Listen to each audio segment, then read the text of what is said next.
A very good morning to all my students. So we were in our chapter 2 microorganisms.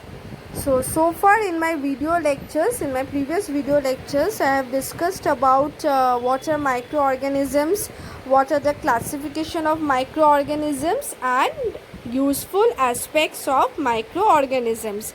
That is role of microbes in the preparation of antibiotics, in vaccination, in preparation of manure, how microorganisms or microbes help to enrich the soil with nitrogen, how does it increases the fertility of the soil, about biological nitrogen fixer, and how does it help to clean out the environment.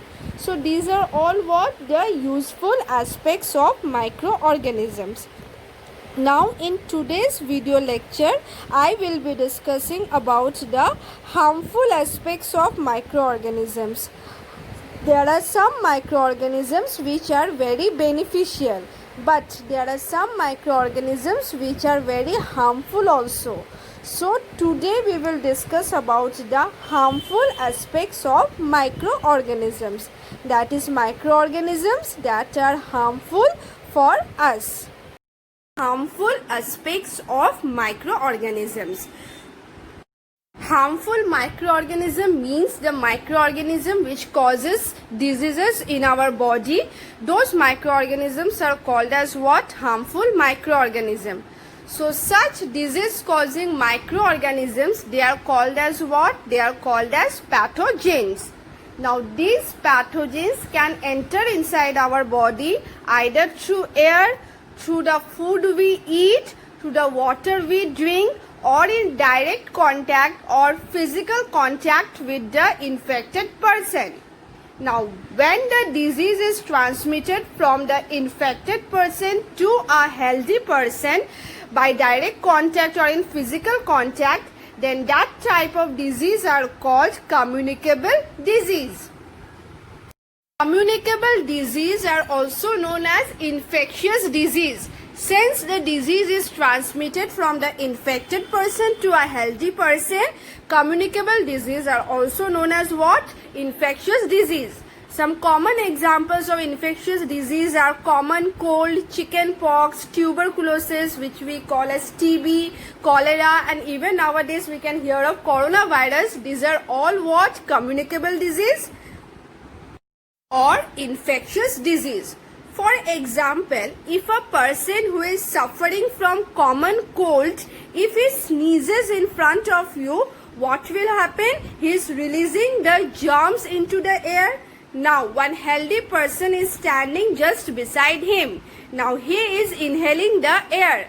Now when he is breathing in the air containing that germs enter inside his body and he also gets infected with the virus. So in this way, the virus or the disease gets transmitted from the infected person to a healthy person through air. Such type of disease are called as what? Communicable disease or infectious disease. Now, not only through air, through contaminated food, through contaminated water, disease can also spread through this type also. Contaminated food and contaminated water. Like there are some insects and animals which carry the disease causing microbes. It means which carry the germs. They act as what? They act as carriers of disease causing microbes. For example, housefly is one such common example of such a carrier. What happens? The fly sit on the garbage and animal excreta. Now the disease causing organism or the pathogen gets stick to their bodies. Now when these flies sit on an uncovered food, they transfer the pathogen. Now whoever eats that contaminated food, now what happens? When the fly sits on the uncovered food, the food gets contaminated. Now when we eat that contaminated food, then what happens? Then the germs enter inside our body and we fall ill. So in this way, through food, through contaminated food also, the disease can spread inside our body. Not only housefly, mosquito is also one common example of a carrier. For example, a female Anopheles mosquito, it carries the parasite of malaria. It is responsible for causing what? Malaria.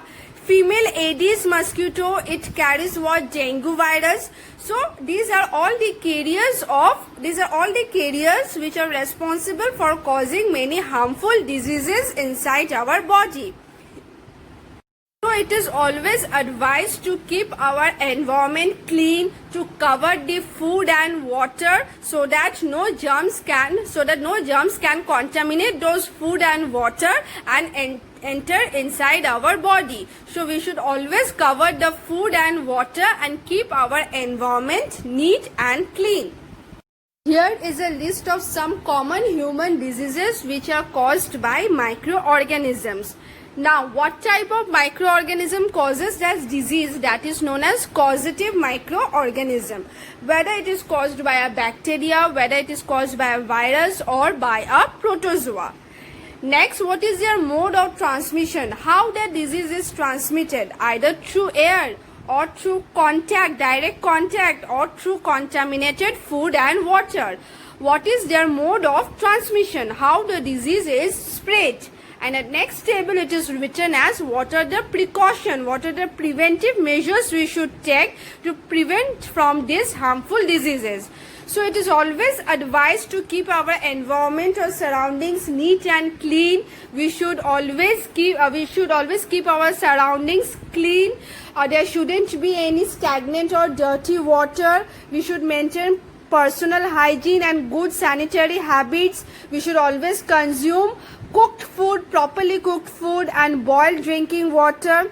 Sometimes it's necessary we should use vaccines also. We should use mosquito nets, certain spray insecticides to control the spread of the disease. So this is all about our today's lecture.